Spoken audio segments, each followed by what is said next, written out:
Hello everyone, in this video we will understand more about the for loop in the C programming. So in the previous video we have already discussed about the syntax of the for loop and how it works with the help of various examples. Okay, so this is the continuation of those videos. So let's see more examples of the for loop in the C programming. So this is our first example in this video. So this question says that we will be given some number. Okay, let's say we have 5. Okay, this is given by the user. Now what we have to do, we have to find the sum of all the numbers starting from 1 to this given n. Okay, so here n is 5, then we have to add all the numbers from 1 to 5, that is 1 2 3 4 5. We have to find the addition of these numbers and we have to print the final sum. Okay, so if user gives 5, then 1 plus 2 plus 3 plus 4 plus 5. What is the addition of all these 5 numbers? It is 15, right? 1 plus 2 is 3, 3 plus 3, 6, 6 plus 4 is 10, and 10 plus 5 is 15. So we have to output this 15. Okay, let's say if we are given number as 7, then we have to find the sum of all the numbers from 1 to 7. Okay, so 1 plus 2 plus 3 plus 4 plus 5, as we know, the sum of all these will be 15. Then 15 plus 6 is 21. 21 plus 7 is 28. So final output should be 28, which is shown to the user. Okay, so basically if you say, this can be asked as we have to find the sum of natural number starting from 1 to n. Okay, natural number starts from 1. Okay, this we know. So how we can write the program for this? So if you have seen my previous video, we have already discussed that if we are given, let's say, a number 5, and we are asked that we have to print 1 2 3 4 5, then we have to print these natural numbers. We have already discussed this program, right? Now in this program, this is the extension of that program. Here we do not have to print these individual numbers. We have to basically add these numbers, right? So whenever 1 comes, we will, like, let's say add somehow, okay, so that the sum is 1. Then when 2 comes, then we have to add this 2 with previous one, so that our answer becomes 3, the sum of 1 plus 2. Then next time when 3 is generated, then we have to add this 3 with previous 3, so that 3 plus 3 become 6, this sum becomes 6. Then we have to generate this 4. Okay, this we already know, and then we have to do manipulation on this 4 such that 4 plus previous answer should be added. So 6 plus 4 will be 10, and then at last we have to generate this 5, and we have to add this with the previous sum, that is 10. 10 plus 5, 15, and at last we have to print this 15. Okay, so we do not have to print these 1 2 3 4 5. We basically have to add these numbers, okay, one by one. Okay, so this question is very easy, okay, if you practice. Okay, so you can pause the video and you can try this by yourself first. So I hope you have got the answer. So let's see how we can solve this question. So this was the program that we saw, that how we can print the natural numbers starting from 1 to n. Okay, so if we are given n, let's say 5, then this loop was printing all the natural numbers from 1 to 5. So this was printing like this is 1 and n is 5. So 1 less than 5, then it was printing the start value as 1, right? So basically start will be initially set to 1. Okay, then start becomes 2 by this line, right? Next time start is 2, 2 is less than 5, then we were printing 2, right? Then we were changing this start plus plus, that is start become 3, and 3 less than 5, okay, then we are printing 3, and so on. We were printing till 5. Okay, this I have explained in the previous video. Now here in this line we are basically printing the numbers, right? 1 2 3 4 5. So basically start is helping me to print these numbers, right? And how we are updating this, like if we have the starting value as 1, then how we are changing this start value to 2, and if we have the start value as 2, current value is 2, then how we are changing it to 3? So we are using this start plus plus, right? Or we can use plus plus start. Okay, anything is fine. So basically this is updating. Now thing is, whenever these numbers are coming, we have to basically add these numbers. We do not have to print, right? We have to just print one time after everything is done in this for loop. That is, we have to do 1 plus 2 plus 3 plus 4 plus 5, right? After that, finally we have to print one time the final answer, the sum of these natural numbers. So we will print the answer here outside the for loop. In the for loop we will just add. Okay, so I have changed this line. Okay, so instead of printing, what I am doing is I am adding this start value, okay, with some another variable, that is sum. Okay, the variable name you can take anything, but I have taken this sum. Okay, so basically this sum variable, it will be adding these number. It will be helping us to store the basically the answers of these summations. Okay, 1 plus 2 is 3. Okay, so this 3, then 3 plus 3, it will be like 6. Okay, then 6 plus 4, 10. So all these intermediate answers after summation, it will be stored in this sum. Okay, so let's see how we can do that. Basically, after this while loop, we have to print this sum. Okay, here, so as the start value is initially 1, okay, and let's say n is 5, then we will say, okay, 1 is less than equal to 5 here, so I have got the 1, right? So this number 1. Now what we want, that here I should add this 1 with some number such that my current answer should remain 1. So with which number I should add this 1, so that after adding 1 with that number, the answer should remain this only 1. So you are correct. I should add this 1 with 0. So if I add this 1 with 0, 0 plus 1, it will remain as 1, right? So what I will do, I will take a sum variable, that is this sum variable. Okay, I will declare int sum equal to 0. Initial value will be 0, and this is very important, initial value. Okay, otherwise some random answers will be stored, or some garbage value will be stored in this sum if we just declare it. Okay, if we do not initialize it. Okay, we'll see that it can give wrong answers. Okay, if we do not initialize it properly. So sum is currently 0. So when we come to this while loop, okay, so we can say sum equal to initially 0. When we come to this while loop, we will say, okay, start is currently 1. So 1 plus sum is 0. So 0 plus 1 is basically sum is 0 plus 1 is 1. So sum will be having 1. Okay, so this sum is updated. Now we are generating the next number, that is 2. Now we will say, okay, start 2 is less than 5 years. So now 2 come. Okay, so 2 is the next start value. Now we are adding with this sum. Okay, so you know sum is this one copy. Okay, this variable only. So here the previous answer means this answer, this previous sum is stored. So now what I will do is previous sum plus my current value. So previous sum is 1, that is this. So 1 plus 2 is 3. Okay, so that is the answer of 1 plus 2 is 3. So this 3 will be stored inside this sum. So now my sum is updated. Now next time I want this number, that is this next number. So start plus 3.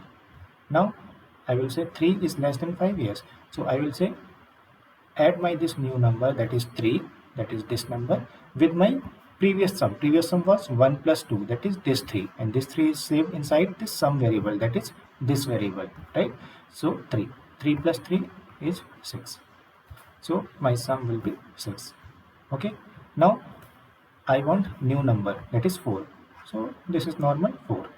Now I will say start is less than n, that is I will write here 4 is less than equal to my limit. N is like basically limit, okay, till which I want to run this loop.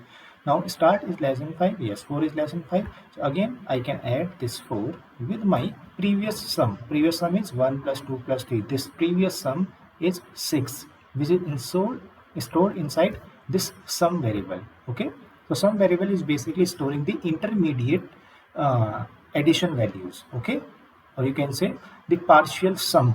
Okay, intermediate sum is stored inside this sum also. Okay, so 6 plus 4, 10, right? So here it will be 10. So 10 is the sum of 1 plus 2 plus 3 plus 4. Okay, this. Now I want the next number as 5. So my start plus plus will become 5, and now I will say 5 less than equal to 5. Yes. Okay. That's why I have put equal to. Otherwise, if I have not put equal to, it will not come inside. Now I will add this 5, okay, by this line. 5 plus sum, previous sum basically. Previous sum is this 10. Okay. So 10 plus 5, 15. Now this start plus plus will happen. It will give me 6. But this loop will say start is 6, 6 less than 5, it is false. So now I will not come inside while loop. Okay. And I have to find the sum till 1 to 5. Okay. And so last value was 15. Okay. Now, so 6 less than 5 was like wrong. So I will come out of the while loop and I'll print the sum, whatever value is stored inside the sum. So 15 is stored. So my answer will be sum is equal to 15. And then I'll execute this program. Right? So I hope you have understood. The main thing is you have to basically store your this sum okay, in some variable. Okay, and you have to again and again add, right? So this sum variable is helping us to store the partial sum, and the final sum is also stored inside this. Okay, and we have to add till n. So I am starting from 1 to 5. Right? Now the same you can run for this thing. Okay, same way it will run. Okay. Now how you can do this using for loop? So again it is very simple. So the same program, okay, sum will be 0. Okay, starting you are doing from, let's say, 1, and whatever n value is given by the user, this program or this loop will run till that limit. Okay, and then here we have start plus plus, and then sum equal to sum plus start. Okay, if you want, you can just omit this start plus plus from here, and you can write here also, right, start plus plus, and then you can put curly bracket. Right, and then this is the final print sum. Okay, so I hope you have understood that how we can make using a for loop also. Okay, and in for loop, just for the sake of completeness, you know that this initialization will happen only for the first time, right? And then second time this condition will be checked, like here we are checking the condition, right? And then this will be executed, then this will be executed, right? Let's say if this is not written here, then this will be executed. So second time this, third time this, then fourth time this. Then again after start plus plus, again condition will be checked, then this line, then this line, then this, in this. So flow wise it is same as while loop. Okay, as you know, only the syntax difference is there, right? So if you have understood any program using the while loop, it is very easy to make it is using the for loop. Okay, now here one important thing is there that I will tell you. Okay, so before that, let's run this program. So this is the program using the while loop, right? So let's run this program. Okay, so now if I enter n value is 5, so it is giving me sum equal to 15. That is sum from 1 to 5. Okay, and if I give, let's say, n value is 7, so it is giving me 28. Okay, and if I give n value as, let's say, 0, okay, n value is 0, then what should be the sum? So basically we are saying ki we have to start from 1, okay, and till n we have to add. So if my number is starting from 1, start is starting from 1, and n is given by user as 0, then 1 is less than 0. It is wrong, right? So it will directly come out of this while loop. It will not go inside even once in this while loop, and it will simply say sum equal to 0. That is, I cannot add anything because 1 is not less than equal to 0. Okay, so in that case sum will simply be 0. Now before going to the next question, one important thing that I was about to tell you is, for example, you know that this sum, okay, this sum will always be a positive number, right? Why it will always be a positive? Because we are starting the addition from 1 and we are going into the increasing direction. Like after 1 we are adding 2, 3, 4. We are not adding any negative number, right? We are not adding a negative number, so sum will always be a positive number. Now here, before proceeding, I would like to tell you one important thing. Here we know that our sum will always be a positive value. Why? Because we are adding the positive numbers only, starting from 1. We are not adding any negative number. So sum will never become negative, right? Now we have the surety that our sum variable will always be a positive number. Okay. Now you know that int sum or signed int sum, both are same, right? This sign is basically by default hidden, right? So this int will always be, let's say, of some size, let's say 4 byte here, okay, in my compiler, okay. And if I write unsigned int also, then it will also be of same size. The difference will be of the values that can be stored inside this int or the unsigned int. Unsigned int will always store the positive value, okay. So this is the range that we have discussed in our data type videos, okay. From 0 to this big numbers, all these numbers we can store 0, 1, 2 till this positive value. And in this int or unsigned int variable, we can store negative values also and positive values also, okay. So the maximum positive value we can store is this one. So here you can see in unsigned int the positive value is very large, okay. Here it is lesser, okay, but both are of 4 byte. So now we know that in our previous question sum will always be a positive number, okay. So what will happen, let's say we are adding let's say till 1000, okay. If user give n equal to 1000, so we will be adding 1 plus 2 plus 3 till 1000. And let's say this sum, let's say for example this sum is something bigger than this number, okay. So let's say I'm assuming the number bigger than this is like let's say 2147483 and then 64 let's say 9, okay. So the addition of, let's say, these natural number is this one. So can this int sum store this big number? No, because it is outside its range. Then our sum will be some wrong answer, or it will be a negative value due to the wraparound condition that we have discussed in data type. So what will happen? Our answer will be wrong. So then whether this number can be stored inside a unsigned int data type?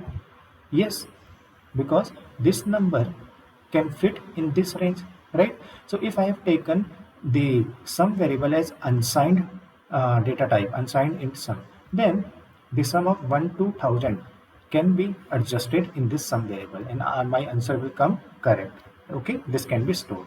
So I know that my answer will always be positive. Then why to waste, okay, why to, you can say, waste the range by storing the negative value, okay. That means why I should take the int, I should like take unsigned int, because only positive number should be stored, so I should take this range, okay. The same concept will be using in the R factorial question also in the next example, okay.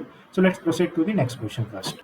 Now another important thing is, if you forget to initialize this sum, okay, let's say you say unsigned int sum, or let's say int sum also, okay, then here your answer can come wrong also, okay. For example, let's run this program, okay. So if I enter, let's say 5, answer should come as 15. So here see answer is coming as 23, okay. It is not always it will come 23, it can come any random answer, okay. So maybe next time if you run 5, it is coming 23, but it can come other thing also, okay.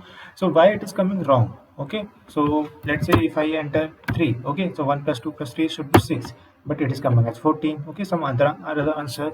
So it is because this sum variable is initialized by default with some garbage value, okay. So garbage value can be like, let's say 10, okay, let's say 10. So instead of sum equal to 0, it is starting with the sum equal to 10. So for the first time when start is 1, okay, so 10 plus 1 it is happening, okay. So 1 plus 2 plus 3 I have to do, but the initial value of the sum should be 0, but here it is sum equal to 10, initial value is 10. So 10 plus 1 plus 2 plus 3 will happen, okay. So 10 plus 1 plus 2 plus 3 it will happen, and then obviously my answer will come as wrong for n equal to 3, right. So any wrong value will come. So that's why it is essential to initialize the sum with the proper value, and here it is at 0, okay. So in the previous question we discussed that how we can find the sum of natural number from 1 to n. Now here the same question is twisted, and here we are saying again you have to find the sum of natural number, okay, and you will be given n by the user, but you have to find the sum of natural number by writing the program in such a manner that it is adding the numbers starting from n to 1, right. So basically if n is given as 5, my answer should remain as 15. If my n is 7, then my answer will come as 28 only, as previous question. But my program should be written, my code should be written in such a way that I am starting the addition from this n value. Okay, this n is 5, then start adding from 5, then 4, 3, 2, 1. So natural number should be added, but in the reverse order, right? The same way, 7, 6, 5, 4, 3, 2, 1. Okay, answer will remain same, because even if I add 1, 2, 3, 4, first 1, then 2, then 3, okay, until 7, then also it will be 28. Okay, basic mathematics.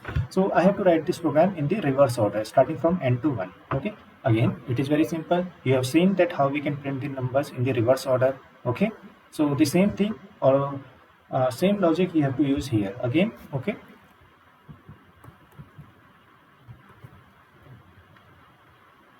so this is the program. Okay, so here we know to take the that start value. Okay, basically this is n, and we will always be decrementing this n. N is 5, then we will be decrementing this n, so that it becomes 4, then 3, then 2, and we know what will be ending. Ending will always be 1, right? So here you can see, okay, this is same as previous programs. Okay, just with this addition. Okay, so we are saying n is, let's say, 5, so 5 is greater than 1. Okay, then we are saying, okay, just add this 5 with my sum. Okay, then 4 is greater than 1. Okay, then I will be adding this 4. Okay, then n minus minus, and so on, so on. Okay, I hope you can like understand this program by yourself also. Okay, basically this is updating this number. Okay, and this is adding this number. Okay, and sum is 0 only, right? Same thing we can do here. The condition is like, till the time n is greater than 1. This is the limit. Okay, so this n is like this, then n will be this, then n will be this, n will be this, documented, right? And sum is basically adding. Okay, so the same way you can write the program and you can see the output. Okay, so now let's move to the last question of the factorial. Okay, so this is the interesting question. Okay, so let's see carefully. So the question is, you will be given the number, okay, and you have to find the factorial of that number. So for example, if n is given as 3, then your output should be 6. If n is 5, then your factorial of this 5 should be 120 as per the mathematics. So what is factorial basically? So here you can see, if n is 3, then factorial means the product of the number starting from 1 to that n. That will be the factorial. Okay, so if n is 3, then you multiply all the numbers from 1 to this 3. 1 multiply 2 multiply 3, it will be 6, right? If n is 5, then you multiply all the numbers, all the natural numbers basically, starting from 1 to that n, and whatever will be the product, that will be my factorial. Okay, simple mathematics definition. So as per mathematics, factorial of 0 is considered as 1. Okay, now 1 factorial means 1. Now 2 factorial means 1 multiply 2. If n value is 3, then factorial of 3 will be 1 multiply 2 multiply 3, that is 6. 4 factorial is 1 multiply 2 multiply 3 multiply 4, that is 24, right? So 2 1s are 2, okay, then 2 3s are 6, and then 6 4s are 24, right? 5 factorial is same way, 120. Okay, now one important thing, if I say 3 factorial can be written as 1 multiply 2 multiply 3, can it be written as 3 factorial 3 multiply 2 multiply 1? Will it also give 6? Yes. So whether you multiply the natural number in reverse order or in the from 1 to that n, it will remain same, product will remain same. Okay, so that is again the same previous observations. Okay, so I hope you have got the idea that how you can make this program. Basically, you have to just multiply the natural numbers. In the previous questions, what you did with the natural numbers, you added them. You did 1 plus 2 plus 3. If n is 3, then you added them. So that 3 plus 2 is 5, 5 plus 1, 6. Okay. And if n is 5, then you were adding 1 plus 2 plus 3 plus 4 plus 5. And you got how much? 15, the addition. Here, instead of this plus, you have to multiply. Okay. So it is very easy peasy question, right? So you will say, I have made the program of the summation of the natural numbers. So I will just do one thing. Instead of plus, I will do the multiplication, right?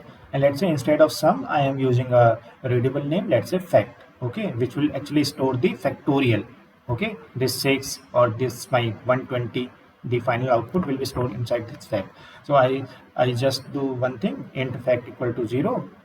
In the previous question I was doing int sum equal to 0. Now okay, I took the number and starting from start value, I will take as 1. Okay, so from 1 to n, okay, let's say n value is 3, then 1 to 3, I will do this. Okay, and start will basically increment the number, okay, 1 then 2 then 3. It is basically helping me to generate the different numbers. I'm doing the multiplication, and finally I will be writing this factorial, and this program will work. Okay, but surprisingly this program will not work correctly. This program will always give me one answer, always one answer, whether you enter 3, 4, 5, 6, any number, it will always give me some, or you can say the final answer is 0. That is, factorial will always be 0. And you will also get 0 in the exam if you write this question or this program. Why? The simple answer, if you observe, here fact is 0. Okay, this. Now, if I multiply any number with 0, what I will get? 0 multiply 0. Right? So if in the start value is 1, so 1 multiply 0, it will give me 0. Okay, so fact was 0 also, and you multiply 0 multiply this start was 1, 0 multiply 1, 0, and then again you are generating a new number, start as 2. Okay, this 2, you are saying 2 is less than 3, yes, but you are multiplying 2 multiply what is the previous fact? It is 0. 0 multiply 2, again 0.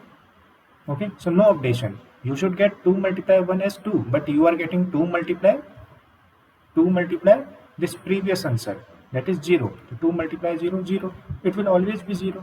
Okay, so previous answer, it always remains as 0. Fact always remains as 0. So that's why multiplying with any number, it remains as 0. So if I enter, let's say n as 3, so see, I am getting 0. If I enter n as 5, I will get 0. If I want to find the factorial of, let's say, 10, then also I am getting 0 only. So what is the solution of this? Solution is, I should make this factorial as 1, and then this program will perform correctly. So if I compile this program, see, if I enter n as 3, I should get 6. 1 multiply 2 multiply 3. If I enter 5, then factorial should be 120. 5 factorial is 120. See, I am getting correctly, right? And if I enter 6, okay, if I enter 6, then factorial of 6 is 720. So 720 I am getting. Okay. So why it is working correctly when I just change factorial value as 1, the starting value as 1. So let's see. So as in the question of the summation, here in the starting, here I had the sum variable, okay, sum variable, and I was saying that I have to initialize sum with 0. Why 0? Because I want that if I add this 1 with some number, I should get 0 only, okay, as the current sum, right? So I should add with 0 only, then 0 plus 1 will be 1. Now here I have to do multiplication, right? Again and again, multiplication. So initially when start will come as 1, okay, with which number I should multiply this start value such that my answer remain as 1, that is, this start value 1, I should multiply with which number so that my answer remain as 1. So if I multiply with 1, okay, this 1, that is this fact which is initialized as 1, then my start into fact 1 multiply 1, it will remain as 1. 1 multiply 1 is 1. So that's why I have taken factorial as 1. Okay, initial value is 1. So now let's run this program again. So my start value, okay, it is 1.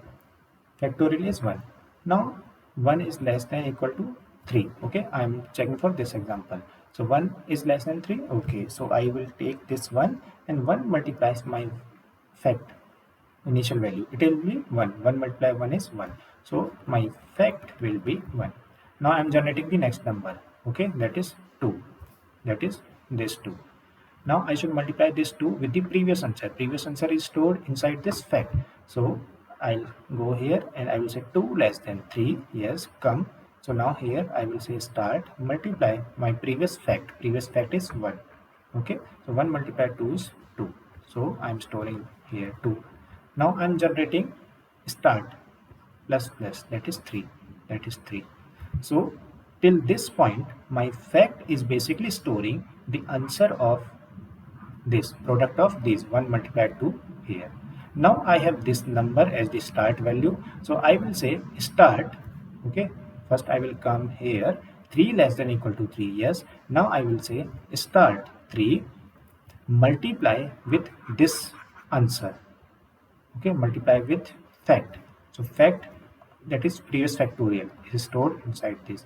2 multiply 3, 6. So here it will be 6. Okay, so 3 multiply this previous answer, 6. Total answer came as 6. Now start plus plus, it will generate the 4. Okay, it will generate the 4, basically the next 4, but my loop will not allow it to run because 4 less than equal to 3. It is wrong. So I will come out of this while loop and I will print the my current factorial, that is 6. Right? So the test was, you have to take the fact as 1. Whenever there is a product thing and we want this type of thing, that what should be the initial value of this fact variable, we have to take as 1 only. Okay, now I hope you can make the same program using the for loop also. You just have to replace this while with for and you can like make this program. So this is the program using the for loop also. Okay, I have just changed the syntax. Okay, here also you can use this start plus plus here also, right? And as I told you, you can use plus plus start. Okay, pre-increment operator or start plus plus, both are correct. Okay, you can use this plus plus start here also. Okay, so let's run this program. See the output. Okay, for 5 120. Okay, and for 6 720. If I enter 0, what should come? Okay, as per mathematics, factorial of 0 is 1. Yes, it is coming as 1. Why it is coming as 1? Because here if you see, start value is always 1. Okay, that we are saying okay, start value should be 1 and n we are entering as 0. So 1 is less than equal to 0, it is always false, so it will not go inside the for loop, it will simply print the factorial. So factorial value will we have initialized with 1, so it will print 1. So 0 factorial is 1. Okay, so it is working correctly.